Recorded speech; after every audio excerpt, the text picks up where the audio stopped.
Today, we're going back to COVID. No, it's not 2020, it is 2026. Crisis, chaos, and who really profits? Let's take the mask off. I thought it was funny, so I did it. Anyways, yes, you remember COVID, didn't? All the shit that came with it, all the uncertainty, all the scams. And even till today, they're still going around. So we're going back to COVID, crisis, chaos, and who really profits? Let's see. Funny how every few years, there's always another crisis. A virus outbreak, oil price spiking, markets crashing, supply chains collapsing, fear everywhere. And somehow the people at the top always seem prepared, while regular Americans get crushed in the middle. Spike or crash? What do you think? Well, I'm going to tell you my opinion. And again, this is my perspective. Somebody always profits either way. At some point, people stop asking, is this a coincidence? And start asking, who benefits from the chaos? Episode 11, Barbie Unfiltered, is going there.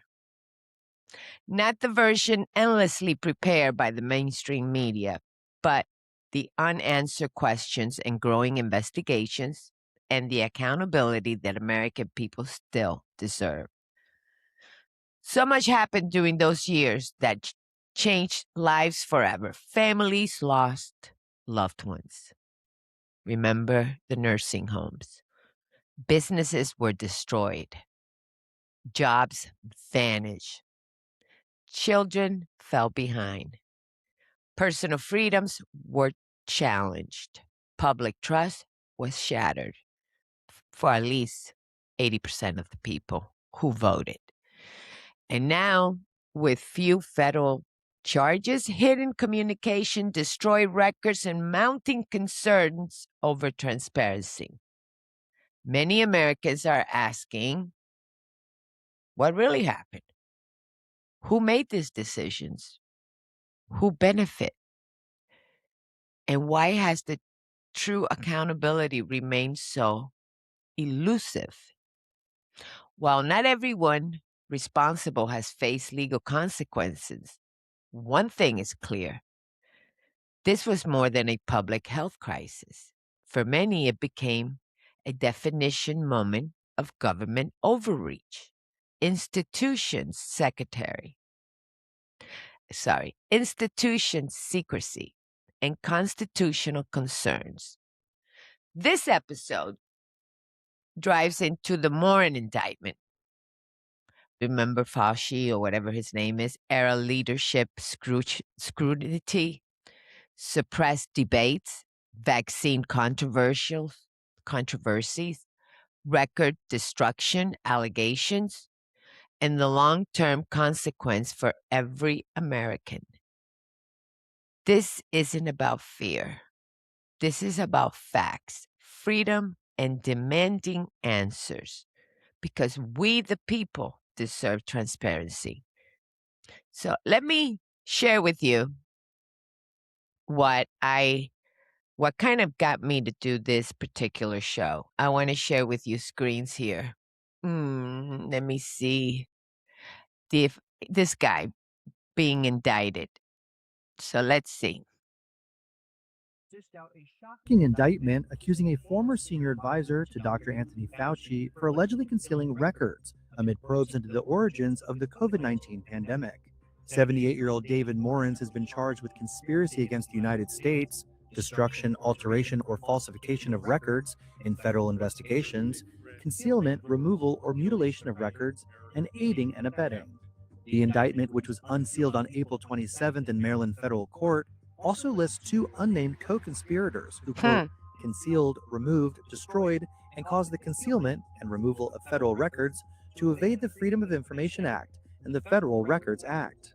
According to communications first exposed by the Post in May 2024, Morans, who served as a senior advisor to Fauci from 2006 to that guy's a criminal, conducted official government business from a private email account and asked the National Institutes of Health's FOIA liaison for tips on how to evade records requests. In an email from February 2021, Morens wrote, I learned from our FOIA lady here how to make emails disappear after I am FOIA'd, but before the search starts. He later went on to write that he, quote, deleted most of those earlier emails after sending them to Gmail. 2 months later, in April 2021, Morens also wrote, there is no worry about FOIAs. I can either send stuff to Tony on his private Gmail or hand it to him at work or at his house. He is too smart to let colleagues send him stuff that could cause trouble. He's too In smart. September 2021, Morens wrote that he would, quote, always communicate on Gmail because my NIH email is FOIA'd constantly, and, quote, delete anything I don't want to see in the New York Times. So, how do you like that? Why aren't more people upset about that? I just don't understand it. There, you have it all right there. They are pretty much guilty of everything that we thought. So why aren't more people pissed off? Because I'm pissed off. You know, we had over 1 million children worldwide lost a parent or a caregiver.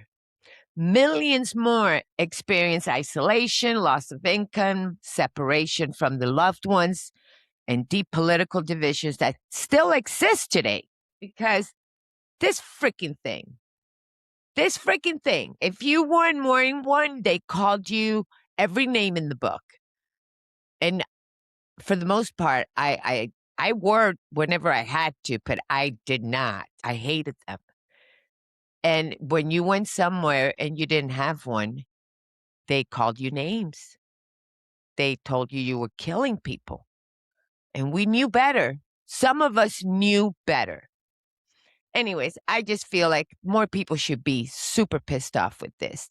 The global economy contracted sharply. The United States experienced one of the largest economic drops in modern history. Over 200,000 Americans and American businesses permanently closed. But Pelosi and her husband received a PPP loan for $1.7 million. And guess what? That was forgiven. These are facts. You can look them up. Forgiven. I don't know about you, but I can only imagine that how many people of those wealthy politicians who had any businesses or spouses had businesses who continue to complain about taxing the wealthy should start by not sticking their hands in the cookie jar. We can all assume the Pelosi's was not the only one. There are a lot of people in Congress or in the Hill, whatever you want to call it, in Washington, whose spouses have businesses and they benefit from it. Do you mean to tell me that that particular business needed $1.7 million? And not only to give it, but to forgive it. Meanwhile, restaurants, gyms, family-owned stores, small-town business only applied to survive. Not just PPP, that they needed to get an IDL loan. I forgot what that's called, if it's IDEL or whatever, but it's another kind of loan. That was not forgiven. And there's people today, still today, paying that back. Which means these wealthy politicians knew exactly what loans to apply for. And for small businesses, the amount forgiven for the PPP loan was crumbs compared to these big companies. Because the PPP loan, it's my understanding, was given on how many employees you had to kind of get them through that shutdown. Well, small businesses don't have the amount of employees such as big businesses do. And I cannot even fathom how they applied for it. And then they got forgiven. It just blows my mind. So with that said, they knew which loans to get. They knew which loans to apply for. because they didn't apply for the other loan that had to be paid back, the IDL, whatever it's called. They knew those had to be paid back. This is why we call it what? Plandemic.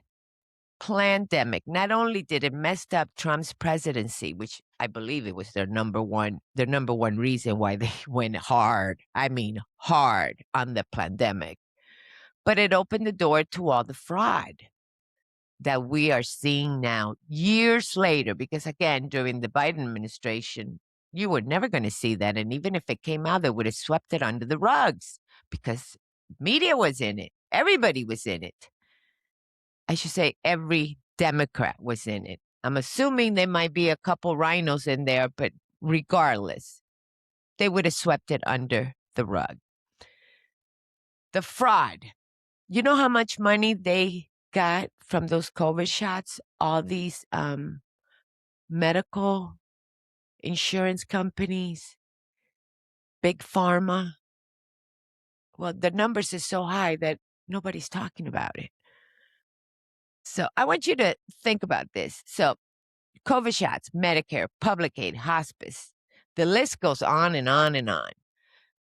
But say this number with me, 2.7 trillion. Trillion.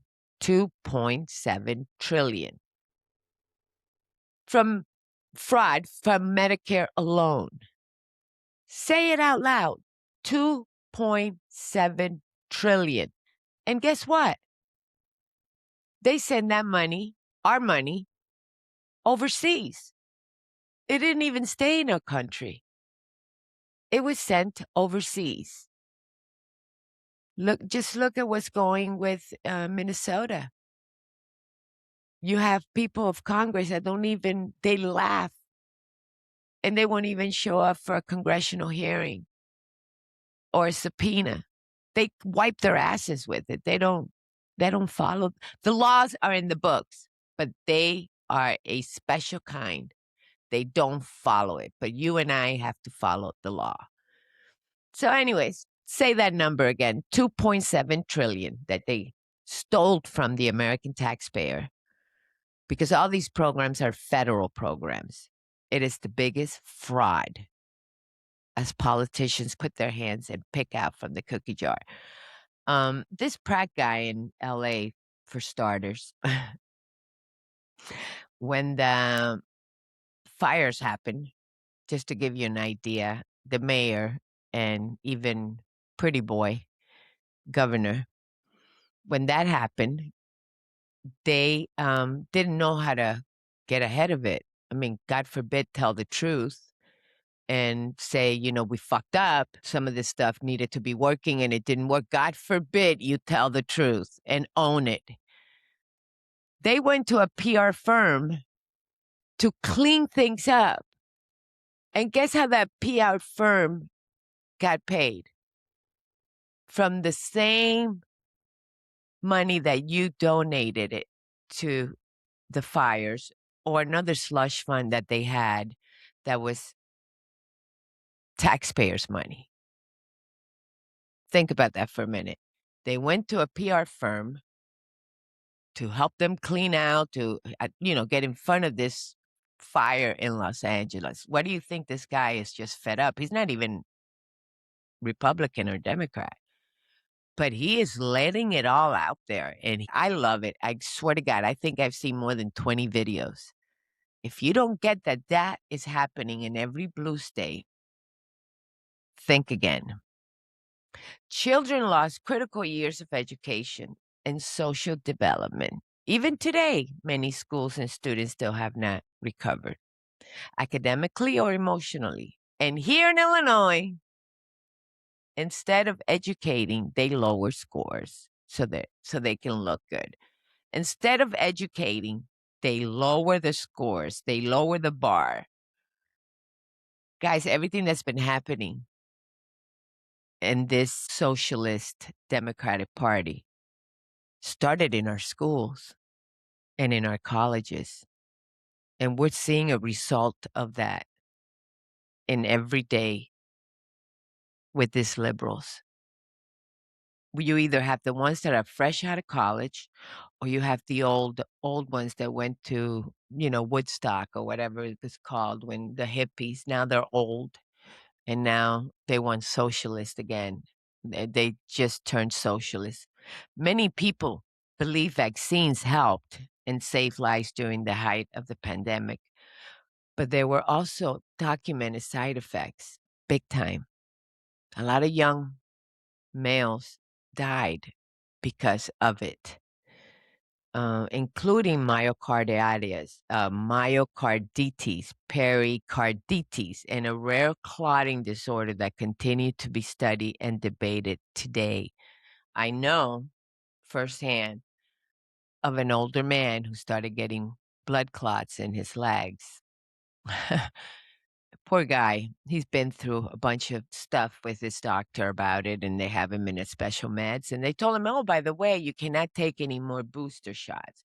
So the wife, a friend of mine, said, well, if he can't take them, if he cannot take, I don't want him either.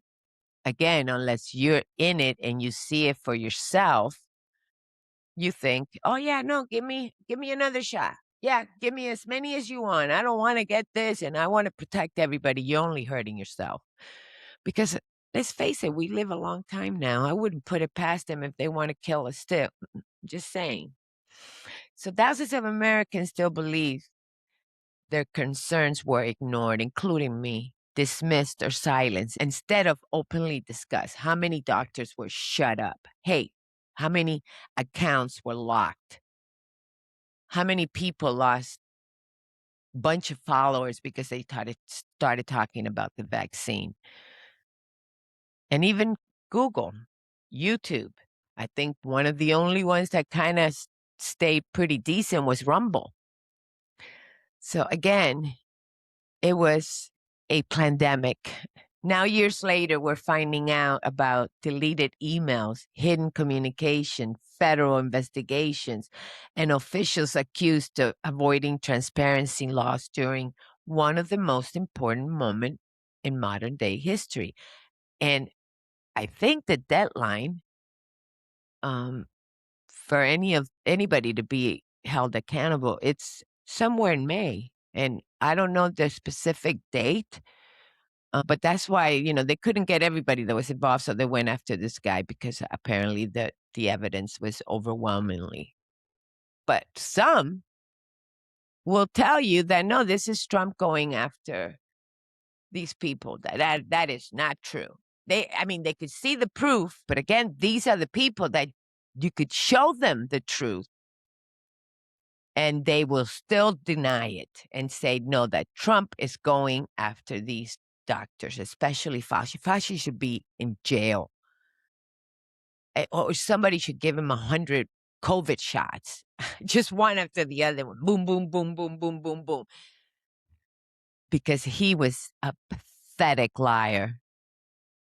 I still remember the day that he was at the baseball game sitting with his family with no mask on. I will never forget that, while all of us could not even go to a baseball game. They know they can't pull that crap again. So with this new variant that's going around, think again. It ain't going to fly this time around. These politicians got paid. Some even committed fraud. God knows the wealthy benefited, while regular Americans suffered. The same people constantly pushing socialists down our throats for the little people, but never for themselves. They want nothing more than to wipe away the middle class, so we all become government dependent. Once again, I have to bring Cuba up.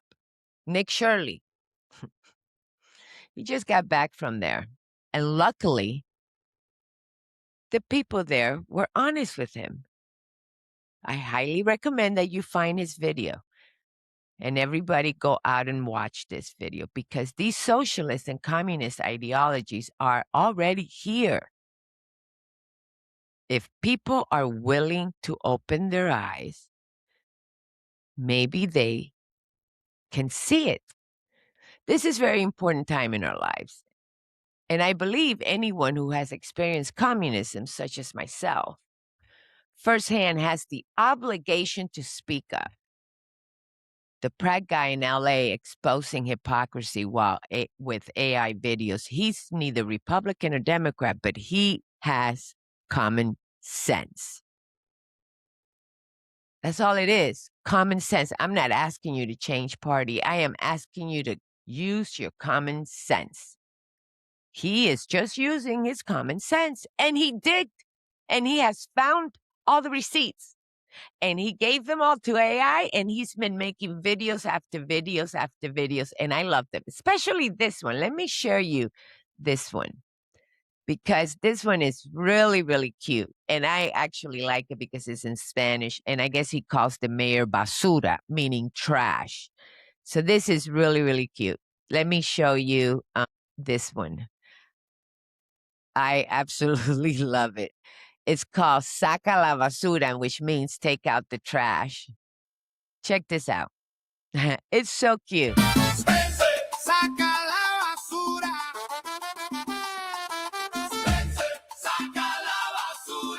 It is so cute. Latinos for Pratt. Check that one out.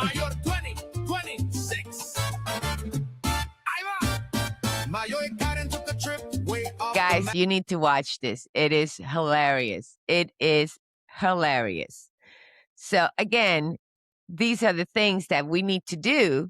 And I believe that some of these things are going to open the door for many, many other people to be able to run for office, because, I mean, you're not spending as much money creating these videos. And I'm telling you, there must be at least 20 of them out there. All of them are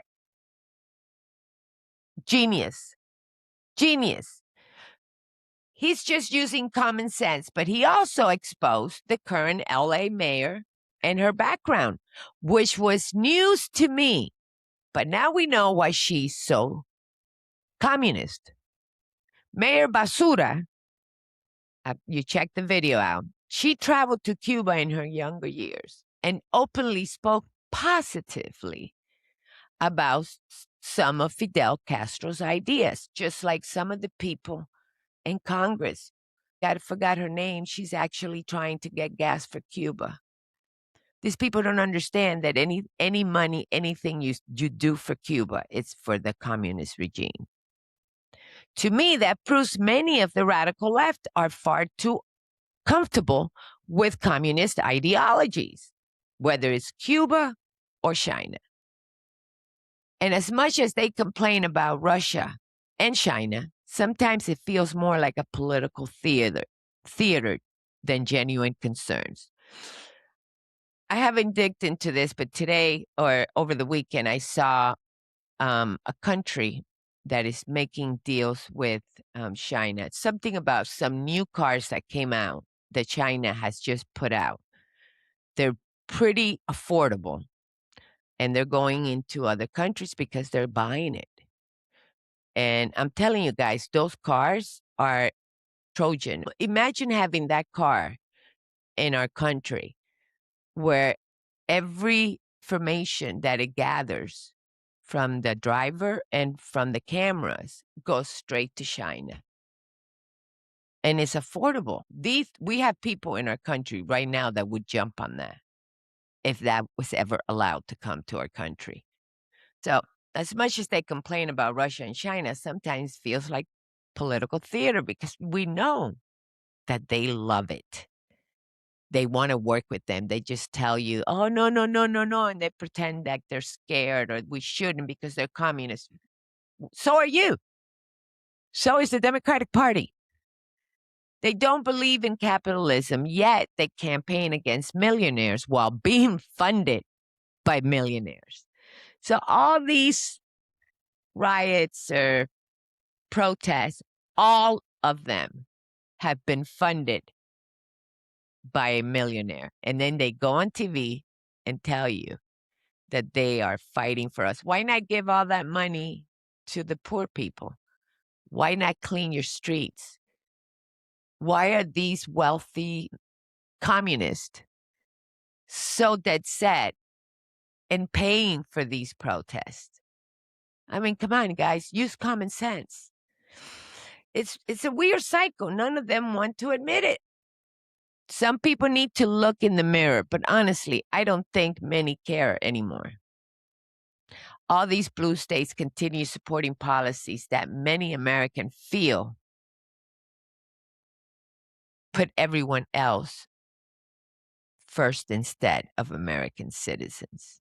As these blue states continue supporting policies that many Americans feel put everyone else first instead of American citizens.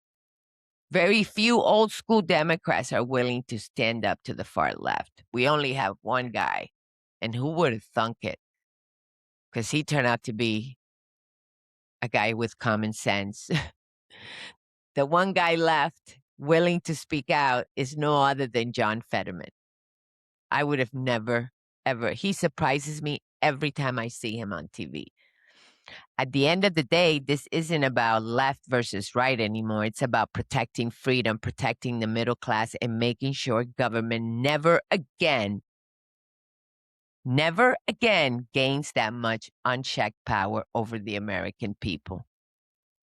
While Americans fight over policies, price, and headlines, one thing keeps happening quietly in the background. The largest transfer of wealth we've ever witnessed is happening right under our noses. Small businesses struggle, families drown in debt, the middle class shrinks. Meanwhile, massive corporations, insiders, and elites somehow keep getting richer through every crisis. Oil spike, market crash, outbreak happens, fear spreads. Spike or crash, somebody profits either way. And people are finally starting to ask questions. And if you haven't, please do so. Please do so. Hope everybody had a great Mother's Day. My son gave me something really cute that I wanted to share with you guys because I thought it was super cute and very different. It says, read me when happy, thankful, angry, anxious, lonely, or sad. Color-coded blue verses. It's like a little jar, and it has all this stuff in there. I cannot wait to use this in the morning. And I thought that was cute. And this son of mine, Greg, I would have never thunk he'd be so loving because we got his teenage years were pretty difficult sometimes. But he has really surprised me. And the one thing I could kind of attribute to that is his wife and his wife's family. They're very religious and they go to church every Sunday. And, anyways, I think that's a great thing. And I know many young people are turning to church, and thank God for that. But Mother's Day is difficult for those who've lost mothers. My mom is not dead, but I already said my goodbyes to her. She's got dementia. I don't have a lot of great memories of my mother, but nevertheless, it does suck. And then mothers who have children, for whatever reason, they're not close. So Mother's Day, it's painful all around. But I got through it. I did some gardening. I hope you did as well. For those moms who have their family and everything is great, good for you. We don't envy any of that. Just always remember that there's some that are hurting in the background, so to speak. So I just hope everybody had a great Mother's Day. And I also wanted to do something girly, but I think that would be it. And my best advice to the women, especially those like me who are warriors and have gone through some really tough shit in their lifetime, is forgive yourself. Forgive yourself because, and again, I'm preaching it, but I'm working through it as we speak. And it's a tough, tough step to take. I go to Al Anon meetings, and at first I was like, I don't want to do this. But then I realized, well, wait a second. My whole life I've been around some sort of druggie or alcoholic. I go to Al Anon on Fridays, and I'm also seeing a therapist thanks to my husband every now and then. Um, and we went through that forgiveness thing. It was like literally Friday and then Sunday is Mother's Day. And then I had